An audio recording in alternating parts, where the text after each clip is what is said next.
اور حضور اکرم صلی اللہ تعالی علیہ وسلم کی دونوں بھویں جو تھی، ان کو بھویں کہا جاتا ہے، ابرو کہتے ہیں یا بھویں کہتے ہیں، یہ دونوں نہایت گھنے تھے اور بیچ میں آ کر کے مل جاتے تھے، یعنی دونوں بھووں کے درمیان ملاوٹ تھی، اتنا کشادہ نہیں، کھلے ہوئے نہیں، دونوں ابرو مل جایا کرتے تھے۔ یہ خوبصورتی کی اعلیٰ قسم ہوا کرتی ہے۔ اور حضور پاک صلی اللہ تعالی علیہ وسلم کی پلکیں نہایت گھنی اور لمبی تھی۔ حضور پاک صلی اللہ تعالی علیہ وسلم آنکھ بند کرتے تو نظر آتا، آنکھ کھولتے تو نظر آتا، بلکہ بعض صحابہ کہتے ہیں ایسا لگتا دن ہو رہا ہے رات ہو رہی ہے، دن ہو رہا ہے رات ہو رہی ہے۔ آنکھوں میں یہ جو پلکیں تھی کافی گھنی تھی، اور حضور اکرم صلی اللہ تعالی علیہ وسلم کی بینی مبارکہ یعنی ناک شریف، حضور اکرم صلی اللہ علیہ وسلم کی نہایت ہی کھڑی ناک تھی، سیدھی بالکل، ایسی نہیں کہ چوڑے ہوں یا نتھنے نظر آتے ہوں، لیکن کھڑی ناک تھی، ایسے لگتا تھا کہ جیسے بالکل کسی نے چاندی سے تراش کر کے رکھا ہو۔ یہ بھی صحابہ نے کہا حضور کا جسم ناز ایسا لگتا تھا جیسے کسی نے چاندی میں ڈھال کر کے اتارا ہے، اور یہ بینی مبارکہ تھی۔ اور حضور اکرم صلی اللہ تعالی علیہ وسلم کے رخسار مبارک، حضرت عائشہ صدیقہ فرماتی ہیں، نہ بہت زیادہ ابھرے ہوئے تھے، نہ بہت زیادہ چپکے ہوئے تھے، ہموار تھے، لیکن جب حضور مسکراتے تھے تو اس میں انار کی سرخی آتی تھی، اور جب ناراض ہوتے، غصہ ہوتے تو اس میں لال پن نظر آتا تھا۔ صحابہ اس سے محسوس کر لیتے حضور پاک صلی اللہ تعالی علیہ وسلم کے رخسار پاک۔ یہاں تک کہ ایک صحابی نے کہا حضور گورے رنگت کے تھے، لیکن گورے کا مطلب چونے جیسی سفیدی نہیں، بلکہ کہتے ہیں ایسے گورے جس کو کہتے ہیں گلابی رنگت ہو۔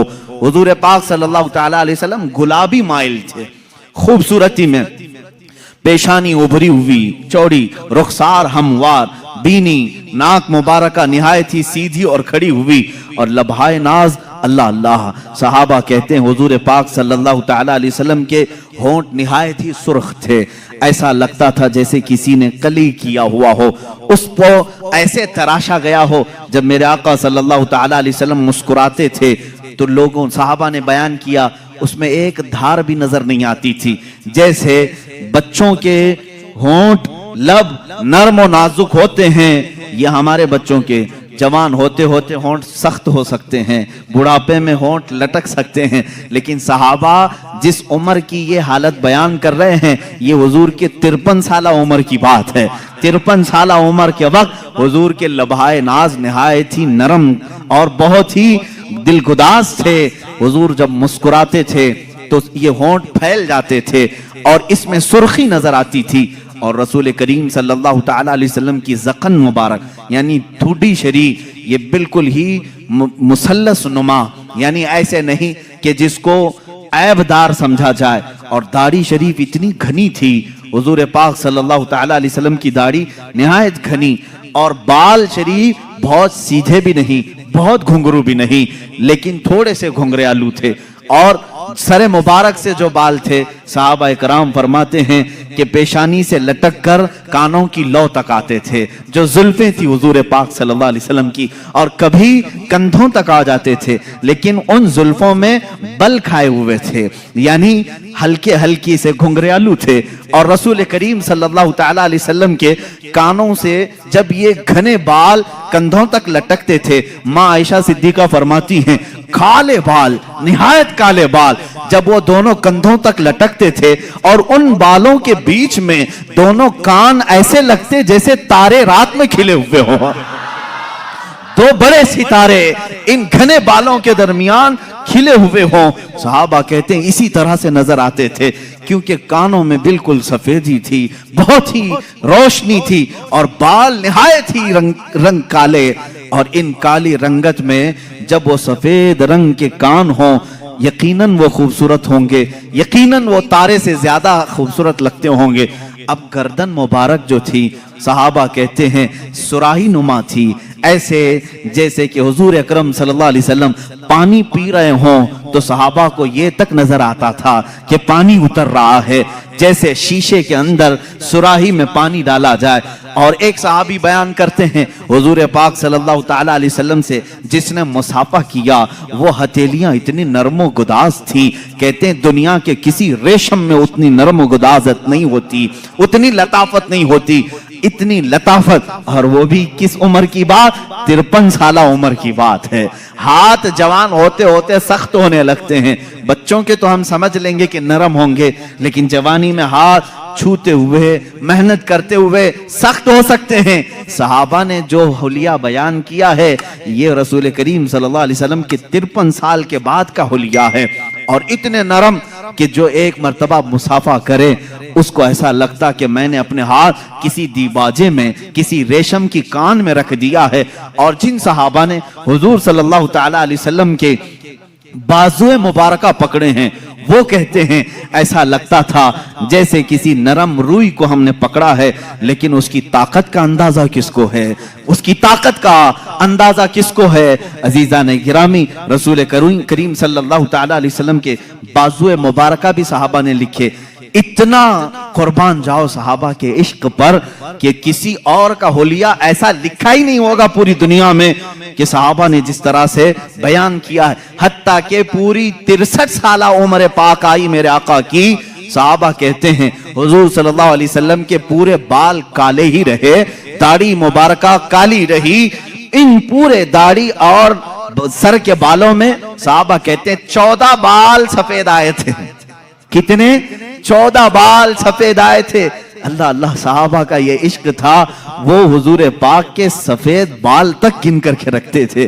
وہ صحابہ جانثار تھے، ہر عضو کو، ہر ادا کو انہوں نے تحریر میں لایا ہے.